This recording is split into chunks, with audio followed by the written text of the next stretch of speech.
Patuloy na nagbabago ang mundo ng sports sa pamabagong kasabay niyan sa Mandaluyong City. Opisyal nang binuksan ng isang premium indoor golf simulator na naglalayong ilapit ang larong golf sa mas maraming Pilipino sa pamamagitan ng mas madaling paraan ng paglalaro.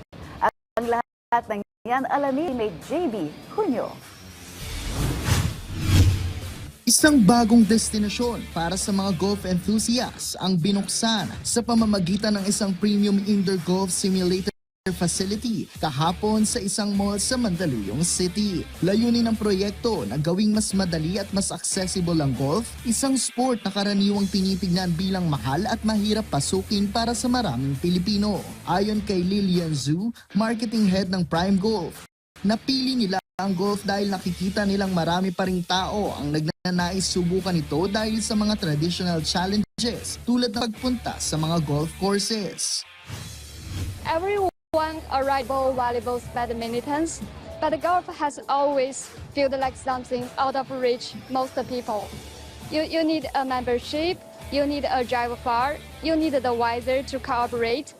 We wanted to change that with simulator technology. We can bring the golf course indoors. Sa pamamagitan ng advanced simulator technology, maranasan ng mga bisita ang paglalaro sa iba't ibang sikat na golf courses sa buong mundo nang hindi na kailangang lumabas ng lungsod.